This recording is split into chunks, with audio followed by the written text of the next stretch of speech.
There was an old church that stood alone on the edge of town. The church had been abandoned for many years, but people still talked about it.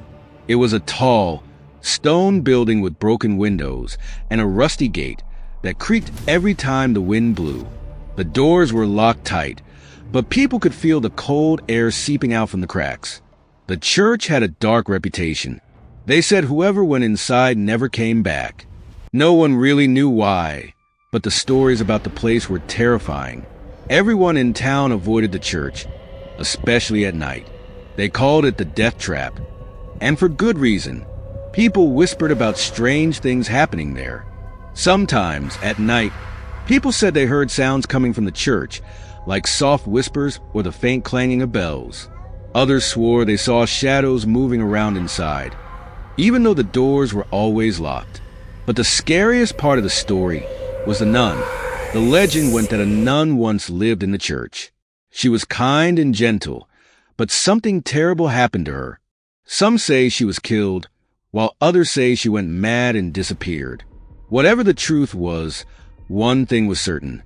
Her spirit never left the church, and anyone who dared to enter would meet her. The nun was always watching, waiting. One day, a group of teenagers dared each other to go inside the church. They didn't believe in the stories, laughing them off as just myths. They climbed over the rusty gate and made their way to the front door. As soon as they touched the door, a cold chill went through them. They paused for a moment, but none of them wanted to back out. They were determined to prove they were brave. Little did they know, they were making the worst mistake of their lives.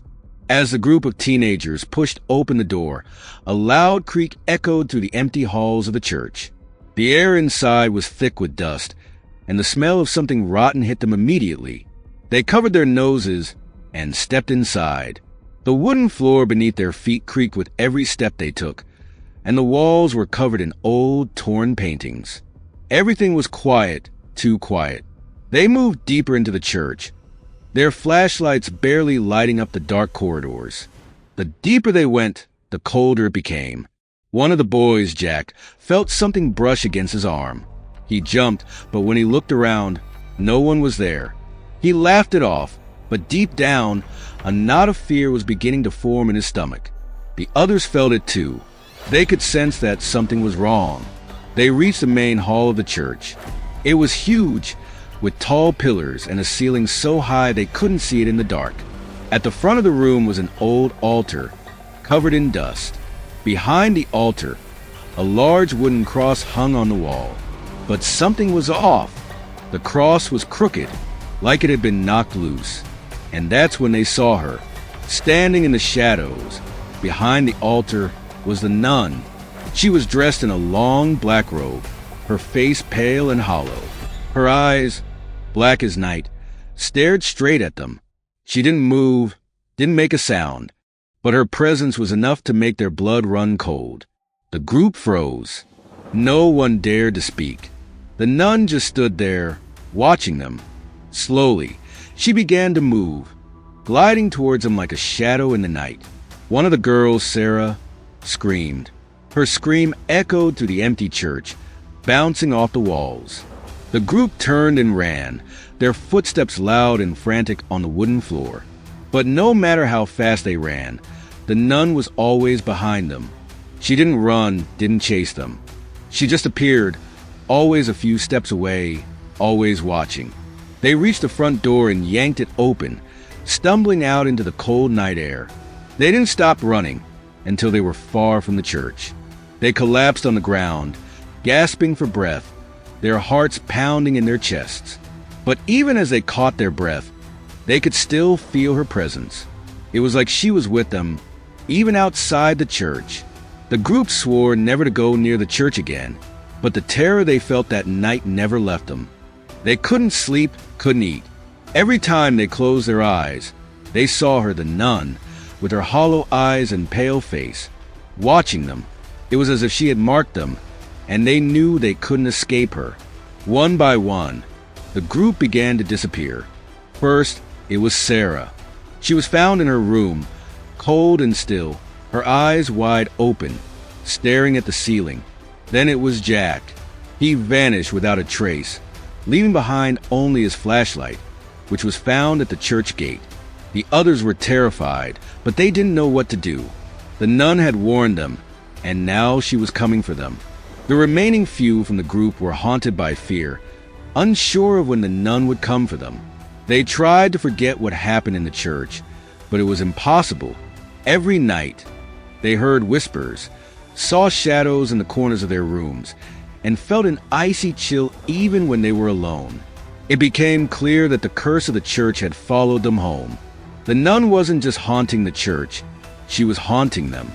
Tom, one of the remaining boys, had always been the bravest. He tried to convince himself that it was all in his head. But one night, as he lay in bed, he heard it, the sound of soft footsteps outside his window. His heart raced, but he told himself it was just the wind. Then, the footsteps stopped. Slowly, he turned his head to look, and there, standing in the darkness, was the nun, her face pressed against the glass, her black eyes staring into his soul. Tom screamed, scrambling out of bed, but by the time he reached the window, she was gone. The only thing left was the frost on the glass, in the shape of her hand. He couldn't sleep after that. Every time he closed his eyes, he saw her face. The others were having similar experiences. The nun was coming for them, and they knew it was only a matter of time before she took them, just like she took Sarah and Jack. Desperate for answers, Tom decided to return to the church. He had to know why this was happening, why the nun was after them. He hoped that by going back, he could find a way to stop her. He gathered the last of the group, Rachel and Mike, and together, they made their way back to the church. They were scared, but they knew they had no choice. If they didn't face the nun, they were doomed. As they approached the church, the air grew colder and the sky darkened. The church looked even more terrifying than before. The rusty gate swung open on its own, as if inviting them in. They hesitated for a moment, but then Tom took a deep breath and stepped forward. The others followed, their hearts pounding in their chests. They pushed open the heavy door and stepped inside. The air was thick with dust, and the smell of decay was even stronger than before. The church was eerily quiet, but they could feel her presence. She was here, somewhere, watching them. The trio moved deeper into the church, retracing their steps from the night they first saw the nun. The fear was overwhelming, but they couldn't turn back now. They reached the altar, where they had first seen her. The large cross on the wall still hung crooked, but something else caught their attention this time. Behind the altar, there was a small door, almost hidden in the shadows. Tom felt a chill run down his spine. He hadn't noticed the door before. It was old and worn, with strange symbols carved into the wood. It looked out of place, as if it didn't belong in the church. Without thinking, Tom reached for the door handle. Rachel and Mike tried to stop him, but it was too late. The door creaked open, revealing a dark staircase leading down into the depths of the church. A sense of dread washed over them, but they knew they had to go down. Slowly, they descended the stairs, their flashlights flickering as they entered the darkness. The air grew colder with each step, and the smell of decay became unbearable. They reached the bottom of the stairs, and there in the dim light, they saw a small room filled with old books and strange objects. In the center of the room was a large stone coffin. The coffin was covered in dust, but there was no mistaking what it was. Carved into the lid were the same strange symbols they had seen on the door. Rachel gasped as she realized what they had found. This was where the nun had been buried. But why was she still haunting the church? What had happened to her? Tom brushed away the dust from the coffin, revealing more symbols and words written in Latin. None of them could read it, but they knew it was some kind of curse. The nun had been trapped here, forced to haunt the church for eternity. But something had gone wrong. Now, she wasn't just haunting the church. She was after anyone who dared to enter her domain. Suddenly, the temperature dropped even further, and the room was filled with an eerie silence. They turned around, and there she was, the nun, standing in the doorway, her black eyes locked onto them. She glided towards them, her feet never touching the ground. This time, there was no escape. Tom, Rachel, and Mike stood frozen as the nun moved closer. The cold air around them seemed oppressive from all sides, making it hard to breathe. The nun's eyes were hollow, lifeless, and filled with a darkness that chilled them to the bone. She reached out her hand, her long, bony fingers stretching towards them. There was no escape, no running this time. The nun had come to claim what was hers. Tom stepped back, his heart racing. "What do you want from us?" he shouted, his voice trembling with fear. The nun didn't answer. Instead, she pointed towards a coffin in the center of the room. Her message was clear. This was her tomb, her prison, and they had disturbed it. Suddenly, the ground beneath them began to shake, and the walls of the small room seemed to close in around them. The nun was no longer just a ghost. She was something far more powerful. She had been trapped here for so long, waiting for someone to free her. But now that she was loose, she wouldn't rest until they paid for disturbing her. The trio huddled together, unsure of what to do. The nun's figure began to blur, as if she was fading in and out of reality. But her presence was still strong, and the terror in their hearts grew with every passing second. They knew they had to leave, but the staircase they came down had vanished, replaced by solid stone walls. There was no way out. The nun had them trapped, just like she had been trapped all those years ago. And now, she was taking her revenge.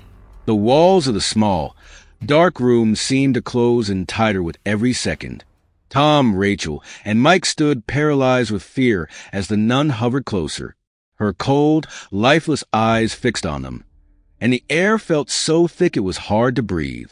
There was no escape. The room trembled beneath their feet, and the darkness seemed to consume everything around them. The nun had trapped them in her own prison. Rachel's voice broke the silence, trembling with fear. "We can't just stay here. We need to do something." Her hands shook as she reached for Tom and Mike. But no one had a plan. The coffin in the center of the room seemed to pulse with energy, as if it held some ancient power they couldn't understand. Tom's eyes darted around the room, desperately searching for any sign of hope. Then he remembered something. Back in the old books they had found earlier, there had been a passage about breaking curses. They didn't have the books now, but maybe the coffin was a key. "We have to seal her back," he said, his voice low but urgent. "She's still connected to that coffin. If we can trap her spirit again, we might survive." Mike looked skeptical but nodded. They had no other choice. The nun had come too close, her face just inches from theirs now, and her hand reached out towards them, icy cold. It was like death itself was wrapping around them. Tom moved quickly, rushing towards the coffin. He didn't know what he was doing, but he had to try something. He grabbed the lid of the coffin and began to pull it open. The weight was heavy, almost like something didn't want it opened. But with a final heave, it cracked open, revealing a dark, empty space inside. The nun screamed, her voice shrill and piercing. The sound made their ears ring, and the walls of the room shook violently. But something was happening. Her form began to flicker, like she was losing her strength. Tom kept his hand on the coffin, forcing the lid open wider, hoping that it would somehow pull her back in. Suddenly, the room was filled with a blinding light. The nun's figure seemed to stretch, bending and warping, as if being sucked into the coffin. Her screams grew louder, but her power was fading. She was being drawn back into the tomb where she had been trapped for so long. The icy cold began to lift, and the oppressive darkness started to fade. Rachel and Mike held their breath as they watched, not daring to move. With one final cry, the nun vanished, her spirit sucked into the coffin. The room fell silent, and the shaking stopped. The cold air was replaced by a strange stillness, almost peaceful, like the nightmare was over. Tom dropped to his knees, exhausted, as Rachel and Mike rushed to his side. They had done it. They had survived. For a moment, none of them spoke. They were too shaken, too overwhelmed by what had just happened. But then, slowly, they realized the staircase had reappeared. The exit was there, They were free to leave. Tom stood up, his legs shaking beneath him. "Let's get out of here," he whispered, his voice barely audible. The others nodded, and together, they made their way back up the stairs. Every step felt like a victory, like they had escaped death itself. When they finally reached the church's main hall, it was as if the curse had been lifted. The air was lighter, the darkness gone. The church was still old and abandoned, but now it felt like just a building, no longer a prison for the nun spirit. They walked outside into the cold night air, and for the first time in what felt like forever, they breathed freely. The nightmare was over, or at least they hoped it was. As they walked away from the church, the silence lingered behind them, and none of them could shake the feeling that something might still be watching. But they didn't look back. They couldn't. They had survived something unspeakable, and now they just wanted to leave it all behind. Tom, Rachel, and Mike knew they would never forget the terrifying events of that night. They had entered the cursed church, and though they had survived, they would carry the memory of the nun with them forever. Even though the nun was trapped again, the church remained. The curse had been lifted for now, but who knew how long it would stay that way? Whoever dared to enter again might not be so lucky, because the nun spirit was restless, and one day she might rise once more.